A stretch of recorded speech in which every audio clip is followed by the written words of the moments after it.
Hey everybody, thanks for joining me for the last step. We are almost done with this bad boy. So what I like to do, as I've said before, is just fill in the butt of the tumbler. Like I've said before, I don't like the sticker. I don't know. I like to just kind of finish it off with something. Here is one of the other tumblers that I've done, mostly a crystal. It has a bit of a kind of a gold reflection to it when you get it in the light. So I have put epoxy resin with glitter mixed in for this one. So that's what we're going to do with this guy. So we're going to use our fast set epoxy. I use SwiftPoxy from Tumblerpoxy. And there's a whole lot of different types of glitter you can use. I usually like to try to find colors that match my tumbler fairly well, but you don't have to. It can be something something that just kind of complements it. It can be contrasting. It can be whatever you want to. And really a lot of people don't see it anyway. I usually have straws in my tumblers, so this isn't something that I typically turn upside down anyway, but some people put their business logo, some people put like a cute little vinyl decal with a funny phrase or a beautiful phrase, or anything you want, inspirational, anything you want. But I tend to just like to find a somewhat matching glitter. So let's see if I can get this in the light. So I have from It's Pretty Personal glitter, I have Vibes Sea Monster. And I'll flip that over here so you can see it. I'll try to catch it in the light. But it has mostly kind of purple and some kind of muted greens. And I think that matches the tumbler fairly well. I'm also going to add, just because the tumbler isn't just the purple and green, it does pull in kind of the almost rainbow effect sometimes.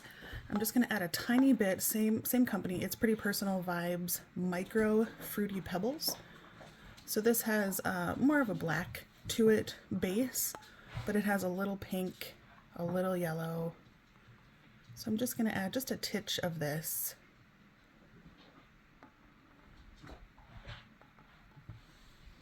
To pull out just a few more of those colors. So, all right. We're going to get mixing here.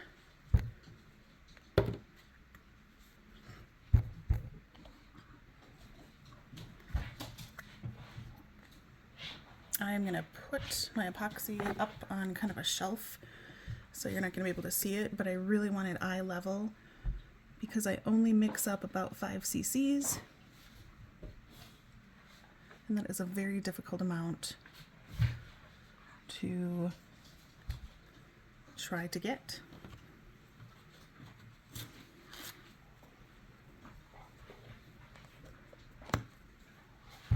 So for this type of epoxy, we go by equal volume.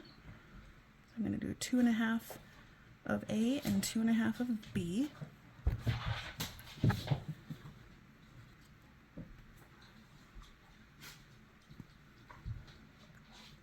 And that's pretty close.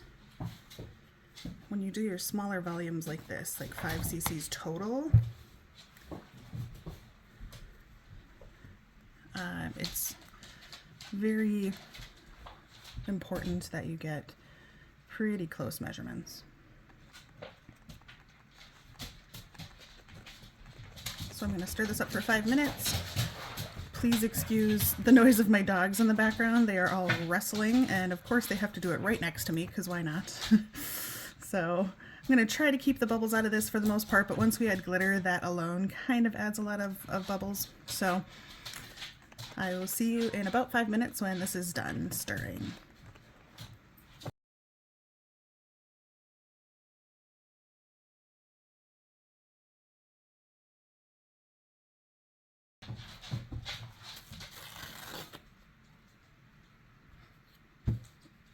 All right, so I have mixed that up.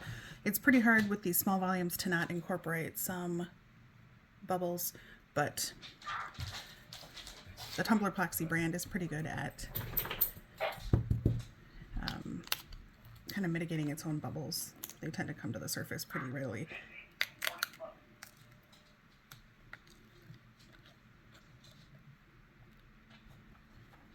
All right, so first we're going to go with the Sea Monster, the Vibes Sea Monster.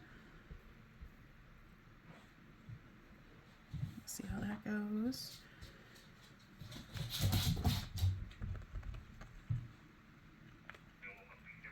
If you're not sure how much glitter to put in, definitely go shorter or smaller amounts and add as necessary.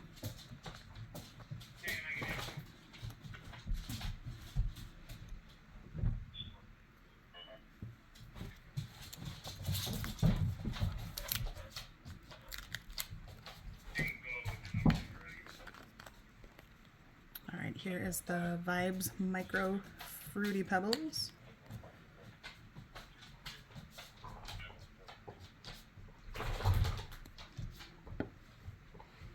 Oh, that's really pretty, just before I even stir it.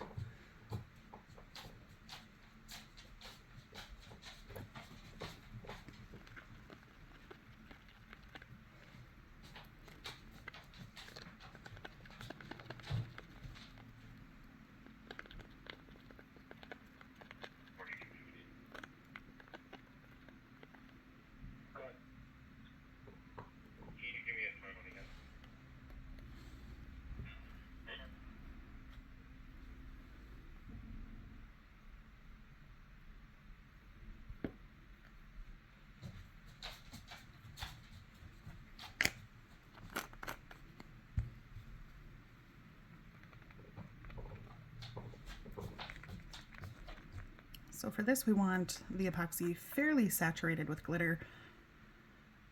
Otherwise, if you put it in here, all of the glitter will sink to the bottom and you'll be able to kind of see that it did that, and it's okay. But I want enough glitter in there that it stays pretty dispersed throughout. But also I don't want it too chunky that when I put this on, it's rough when you put your finger over it. So I do want it to settle enough that the top is smooth and flat. So I think this is pretty great.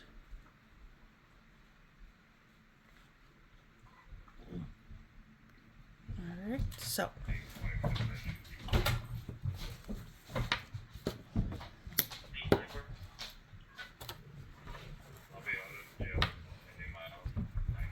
what we want to be extremely careful about is, if you look at this from the side, you absolutely do not want any of this domed.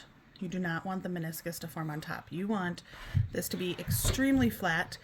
If anything, if you had to choose the convex or the concave, you would choose concave, which means you underfill it a bit versus overfilling it. You want this to sit on a table nice and flat and not wobble around. So this is mostly just for decoration.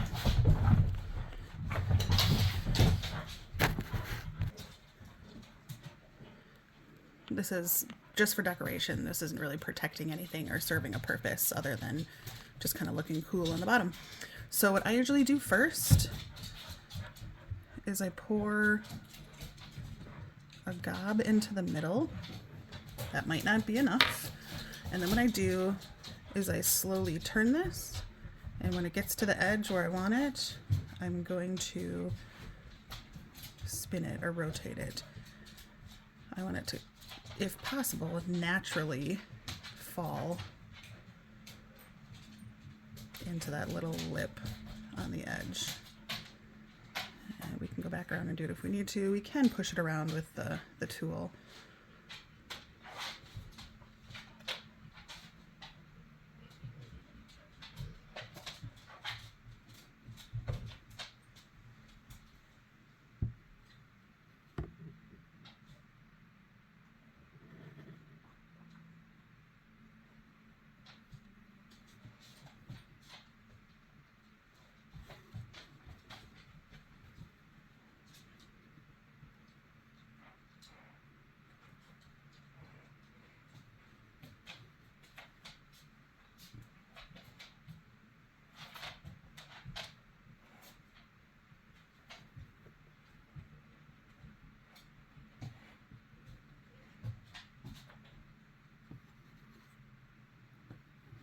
this actually might be enough. And if it's too much, you just scoop some out. That actually looks pretty good. There are a couple chunky glitters that are standing upright that I don't think are ever going to settle in. I'm going to take some of my chunky and push it a little bit out to the outside, because when I did that go around, kind of ring around the rosy thing, this guy is just thick and big and he doesn't want to lay down, so I'm going to scoop him out.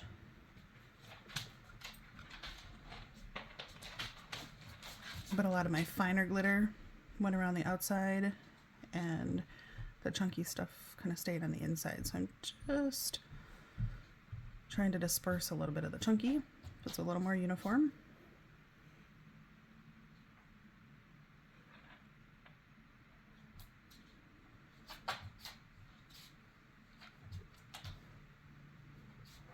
And then you have a couple options here to get the bubbles out. I do not use my heat gun.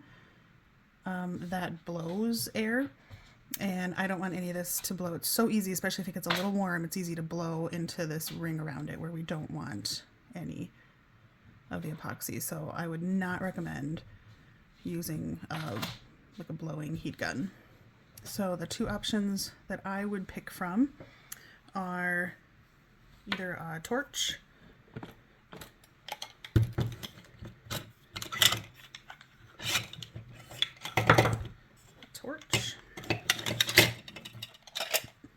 or you can use a mist, a spray of alcohol. Don't use them both at the same time or together. If you put the alcohol on and you don't let it evaporate off, and then you use your torch, you will have flames coming off of your tumbler for a short amount of time, but still probably not something that you would like to have happen. So this, actually, I'm going to look at this down from the bottom. It's perfect. It's not domed, and all my glitter's laying down fairly well. So I'm just going to take a quick flame to this to just get some of the bubbles out. I'm going to try very hard not to get my flame on any of my glue, my adhesive around here. There we go. That really kind of darkened it up because the bubbles kind of make it foggy.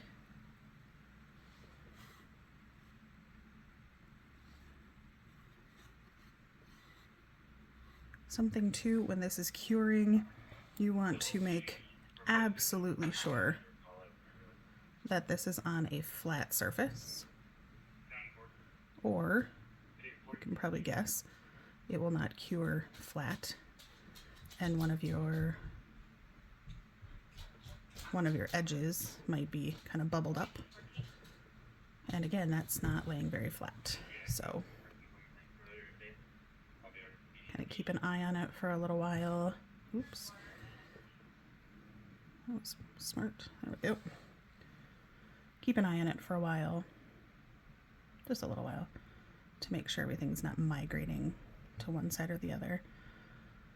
Or if you actually have a level, you use that. That's cool too.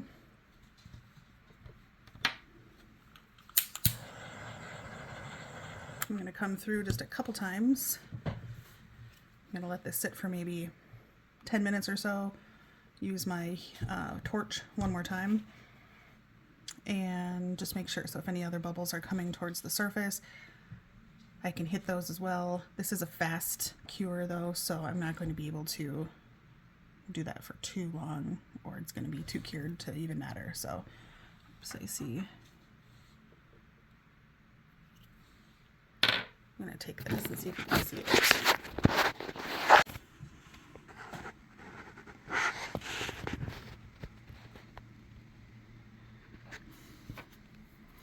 Right here. Oh, there you are. Right here, that little silver is glitter that's sticking up. Come on, focus. So I'm going to lay him down.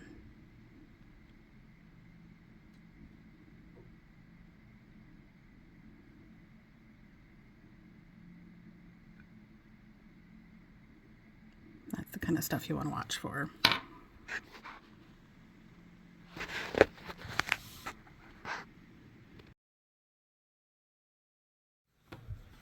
Welcome back, friends. So how do we know when this is cured or able to be touched? So we save this cup. Even if we used up all of it, there's still always a little residue on the inside. And we touch it and it's nice and dry.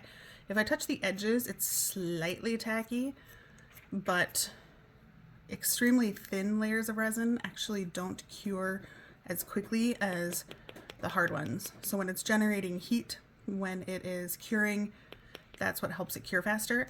And this thin edge will cure eventually. I'd probably leave it another hour or two. But it, it didn't generate much heat, just that little thin layer around the edge. So if I had this under a heat lamp, it would cure faster, but the inside is pretty close to being cured. Now, I wouldn't say done. I leave everything that cures up to 72 hours or more before I actually package it and or sell it and or ship it. So we want to make 100% sure that it's cured. But as far as touching it, I don't want fingerprints in here because I don't plan on putting any more layers over this. So I want to make sure that I can touch it without it being slightly sticky. And I can do that. I'm not going to push my fingernail into it. Could I possibly make a little dent? Yeah, I probably could. But this is what we got. Kind of hard to see with the glare. So we have that.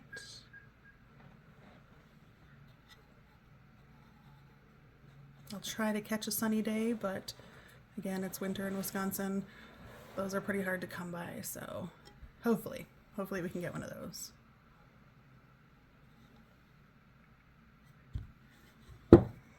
All right, everybody, thanks for watching. I hope you enjoyed it. If you have any questions or comments, leave them in the comment section below. Thank you.